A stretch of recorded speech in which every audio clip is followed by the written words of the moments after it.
દેશ આપણામાં આવ્યો તો શું થાય? આવું ને ભોગ ને મેળવું હોય તો શું થાય ખબર? આવું ને મંદિરે જવાનું ટેવ હોય આપને ખબર છે, અને આપણે મંદિરે જતા હોય એટલે હાહુ મંદિરે જાય તો થાક્યા ઘરે આવે. આપને ખબર છે હાશ બાપા હોય બાપા કરતા કરતા ઘરે આવે, કારણ કે હાઈલી એટલે થાકી જ જાય. ફરવા ગયા બધાને ખબર છે કેવા થાક્યા. એટલે મંદિરેથી સાસુ આવે ને ઘરમાં પ્રવેશ કરે,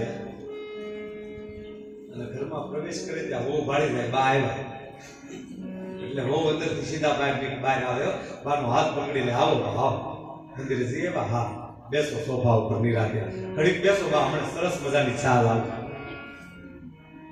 અને બા માટે સરસ મજાની કઢિયેલી ચા આવે, અને બા ચા પીને એવા રાજી થઈ જાય કે આ હા હા મારી બહુ ચા પાય.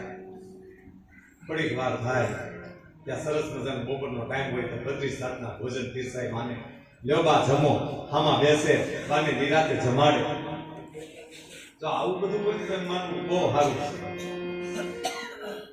પણ આમ ન હોય અને મંદિરેથી ઘરે આવો ખબર ન પડે કે ઘરે આવી છું અને બેહારવાની ખબર ન પડે. જ્યાં ત્યાં તમે બેહી જાઓ, સાની તો વાત જ જુદી, પાણીની વાત જુદી.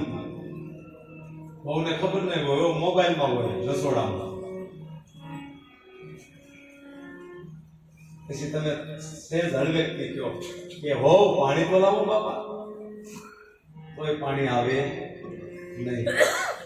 બીજી વાત તાણીથી કહો હો એ હો પાણી તો લાવો, કોઈ બહુ સાંભળે નહીં, કારણ કે કાનમાં ડટક્યું ભરાવેલી.